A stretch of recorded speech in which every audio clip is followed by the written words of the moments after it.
the rest is that example, really long example, and it's like an E&M problem.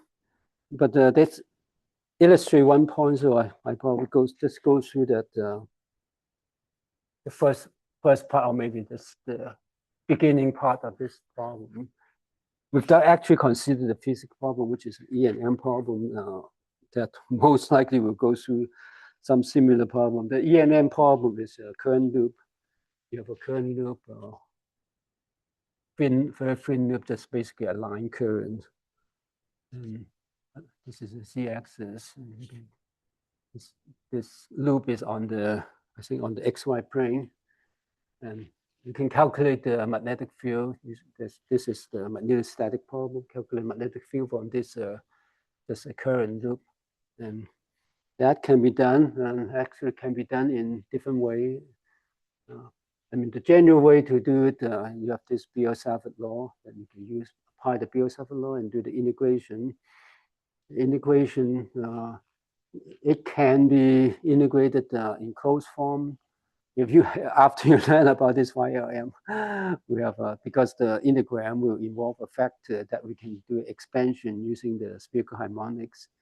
And then that will allow us to work out this integral, at least involving spherical harmonics. And because of cylindrical symmetry, then all this spherical harmonic will involve just m equals 0. I mean, some of them but then it depends on the quantity. In this exercise, in this example, it just show that solving the potential, magnetic potential, at least the A phi components, A plus A phi, although it's cylindrical symmetric, means the problem doesn't depend on the theta angle, the phi angle, the azimuthal angle. So it only depends on theta and R and theta. In spherical coordinate, and that is in the, but there's the magnetic potential is in the phi component. And so you have the A phi component, but the function depends only on R and theta. So it's cylindrical symmetric in this sense, so the problem doesn't depend explicitly on the phi, the potential, especially this potential, doesn't depend on phi. But then you see that this actually, when you do expansion, you don't just get the m equals 0, you actually get the m equals 1. So that's the point that this question illustrates. It depends on problems we mentioned before. You solve the Laplace equation or the Helmholtz equation. If you have this cylindrical symmetric case, then you only keep m equals 0, which means you get the general polynomial. But in this case, in the magnetostatic situation, then you actually get the PL1. You get actually the m equals to 1 term out. And the reason is that the differential operator is slightly different after we write down the equation. And the equation is straightforward. It's just this curl B is 0. Okay. I mean, outside the current. So this current is like a line current, or you have a delta function. So as long as this you're not evaluate exactly on the location with the current outside of it, then the current is 0. The current density is 0. So except then the curl B is 0. This is now E and M.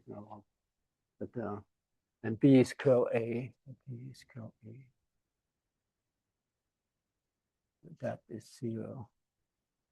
Right. And so there are two now. The differential operator on this object is curl of curl. It's slightly different from the Laplacian, although you can also make it Laplacian, but this Laplacian is on a vector. So that's also different from the Laplacian on a scalar, like the electric potential. You have Laplacian phi equals to that charge density, with some constant. Right? To convert that to Laplacian is using one of these formula. I think I always have a problem looking up formula in your textbook. There's one equation. Curl of curl A exactly is this is equals to gradient of divergence A minus Laplacian A. This one is equals to this one. And for the form of this magnetic potential, so A only have the phi component, and phi component only depends on R and theta. And you can plug in the divergence formula and show that with this kind of dependent, this form, the divergence A is 0. Okay, so this actually is like Laplacian of a vector A. And this is one thing is here, it's not just Laplacian of the magnetic potential in the phi component. It's not, there's extra term. And to evaluate that, the two-way obviously, one is just look up the table, look up a table of Laplacian of vector, and then you see that there's extra term, right? And the other is when you operate on that, remember all these operations, Laplacian is just divergence or gradient. And when you do that, all these derivatives, you are not just operate on the component function, you also operate on phi. Phi is the unit vector here. So whatever depends on your location. This is a phi unit vector. So the phi unit vector depends on phi also. Okay, so so when you do a gradient, you need to operate on the unit vector. The unit vector now depends on location.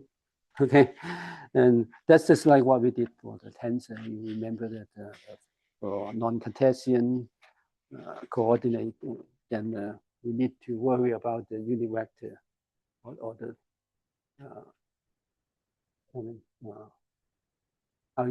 the transformation, right?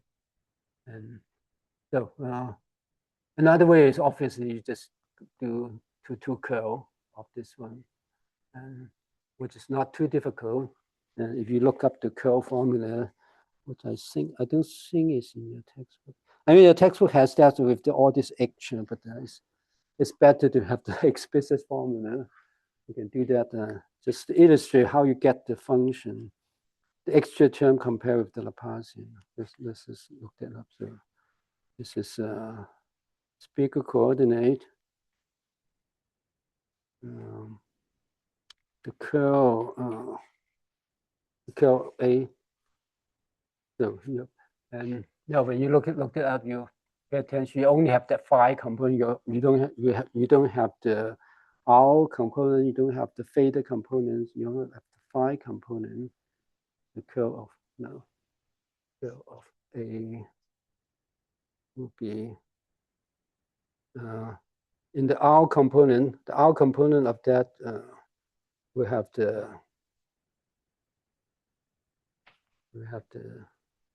1 over R sine theta plus theta sine theta and A phi.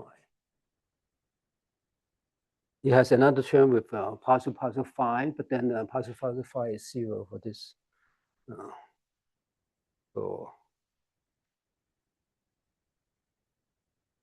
Actually, that's partial phi is on the A theta, but you don't have A theta anyway. And then phi is also, I mean, partial phi is also 0. This is in the R direction. In the theta direction, you have the derivative over A sub R, which is 0. You have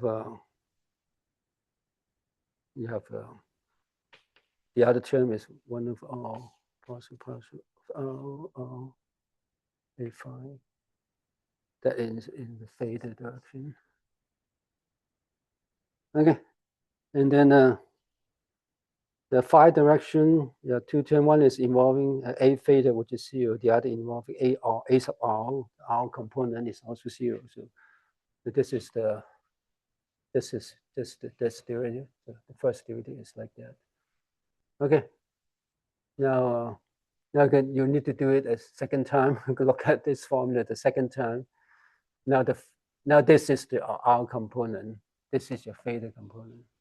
Okay, and you do it again. Curl of A. Now you look back at the equation.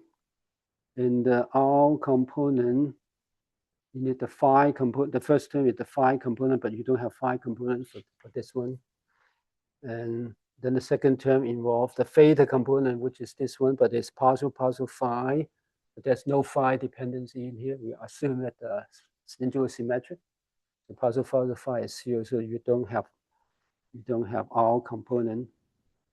And the theta component is the first term is involving A sub R. I mean the R component, which is this one, but again you take the phi derivative, which is also 0. And the second one involving A phi, but you don't have phi component here, so that's 0. And finally, the third term that involves 1 over R, partial R, and the R times the theta component, which is this one. So R times the theta component, actually that have a negative sign. Negative 1 over R, so cancel with that with a negative sign. Right, and then partial R is the second derivative. Second derivative. R, the second derivative R A phi. That is all this is in the phi component, and then the second term is minus 1 over R, also partial theta of the R component, and which is 1 over R sine theta, partial theta A phi. Only in the phi component.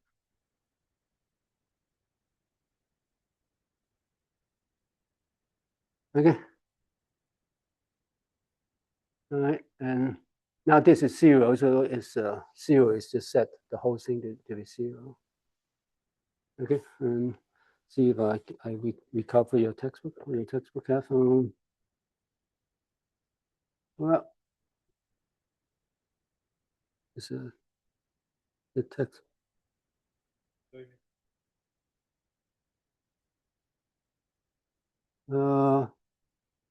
Yeah, good question. We can actually do it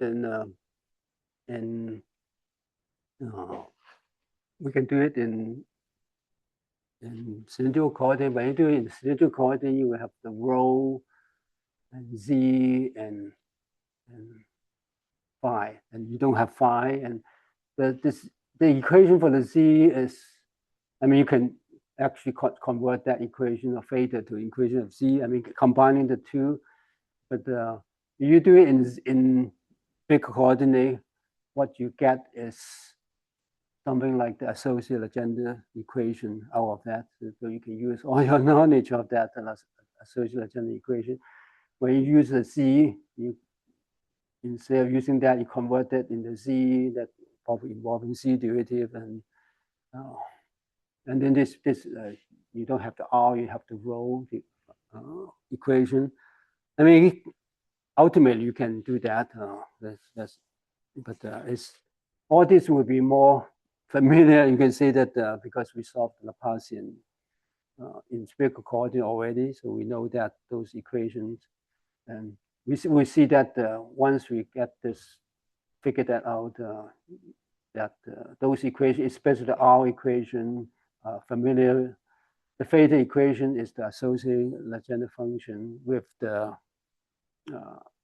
m equals to 1. So it's in particular m equals to 1. Now that is how the next step we try to do it. So compare with the equation in 15.111. So basically, you have the second derivative.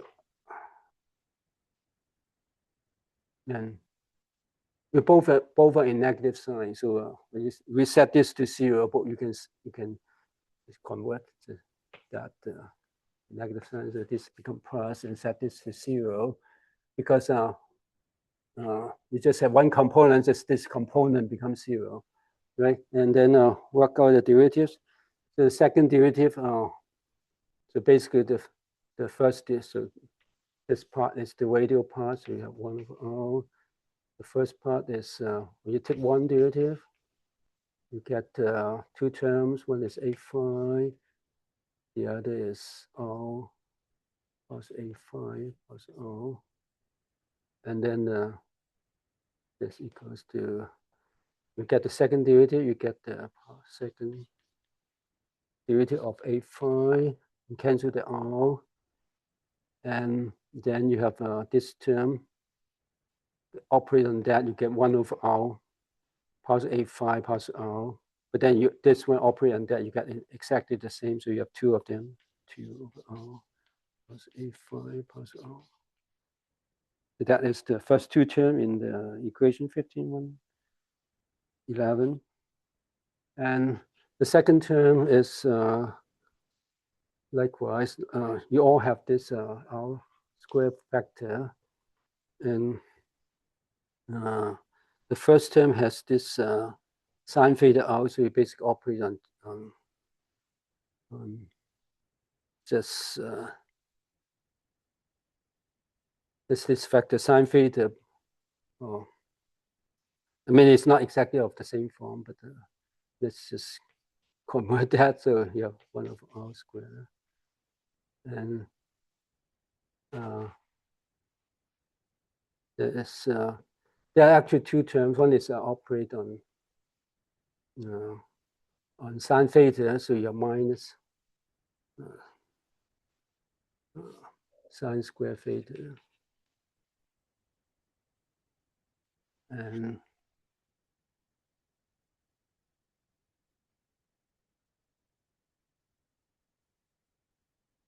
cosine theta.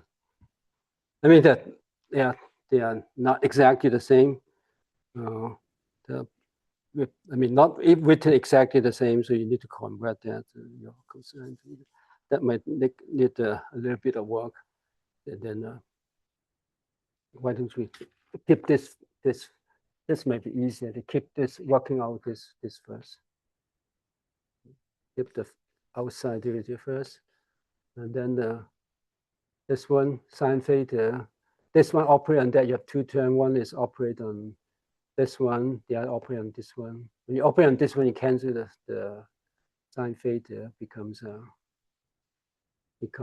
just partial a phi partial theta, right? And when you operate on this one, you get cosine theta over sine theta a phi. Okay. Now,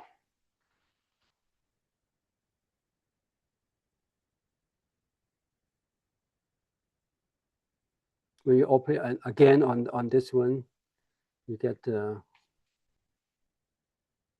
first one will give you partial square a phi partial theta square, right? And now this one operate on this one. You have say it again. That is cos theta, so cos theta minus cos square theta. Minus cos square theta. So okay, so this one operate on that is minus cos, so I trust you. Minus cos square theta, right? So 1 over sine square theta, yeah. Right? And then a theta, a phi, okay? When you operate this operate on that, it give you this one, right? And this operate on that, it give you a sine theta, and partial a phi, partial theta. Minus? Yeah, minus cos theta. Oh, minus, okay, minus. Okay, good. Okay. I don't remember all these things. Okay, and now the rest is compare with your textbook. The textbook have actually without this one of our square, you have sine theta plus theta sine theta plus a phi plus theta minus 1 over sine square theta a phi.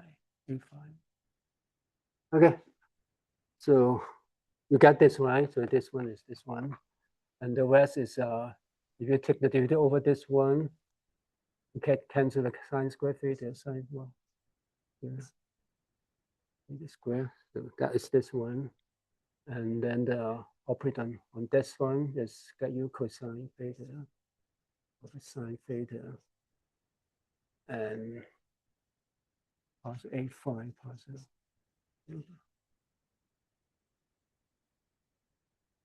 So this is exactly this one. Right? This is this one. This is this one. Right? So we covered that.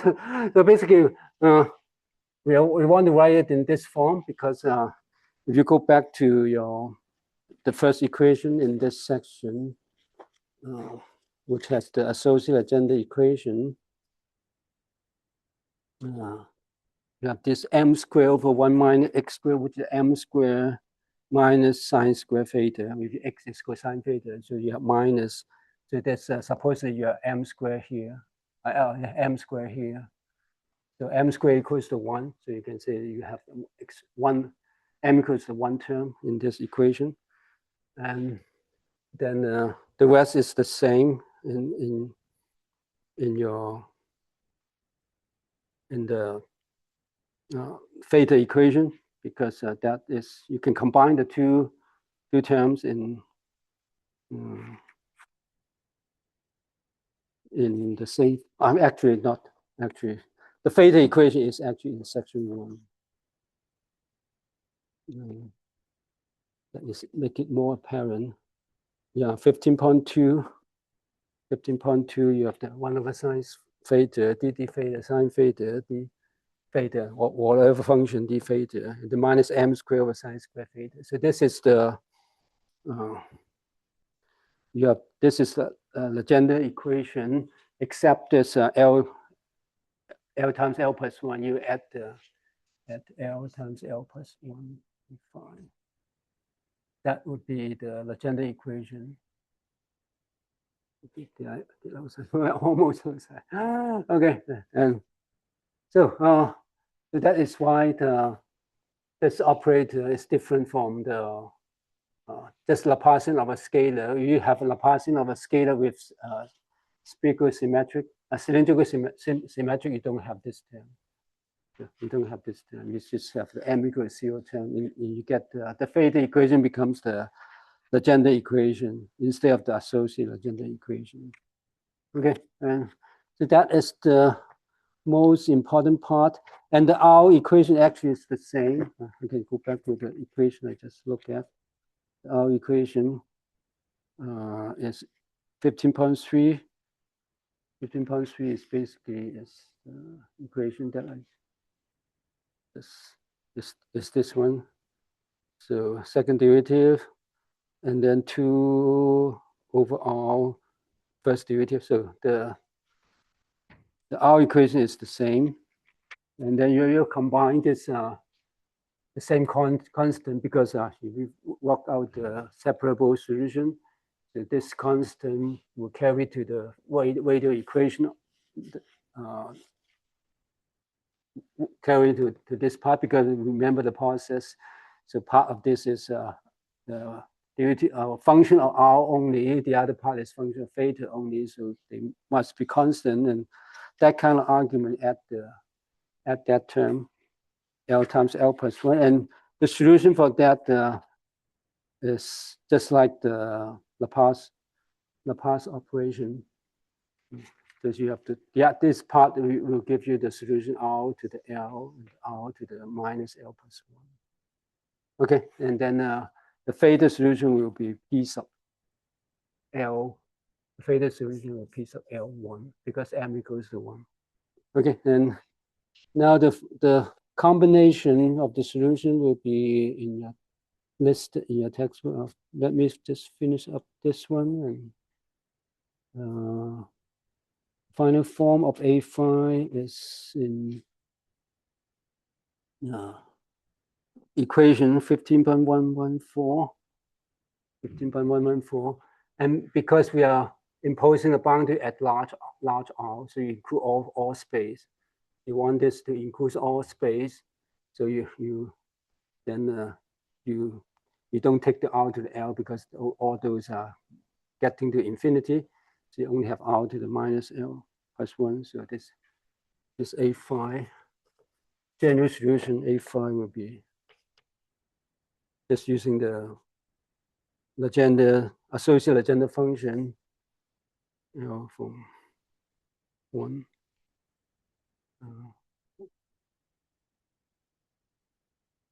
Actually, there's an argument that you don't have a L equals 0 in L1 theta and cosine theta. This L plus. Okay, and now the rest of the example is to compare that with a direct integration using Biot-Savart law at one line, because if you integrate that along the z direction, the problem becomes symmetric. The integration of Biot-Savart law becomes simple. So you get a functional form along z, and you can compare this along z. Basically, that is set cosine theta equals to 1.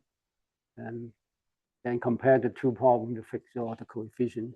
And those parts is straightforward, but tedious. You need to do the integration and do an expansion and now in z, and then compare it with that and fix the coefficient. So that is more like an E&M problem. So I won't go through that. But so that's the end of this section. So we have one last section about the speaker harmonics. So that would be next Monday. Okay. All right. So.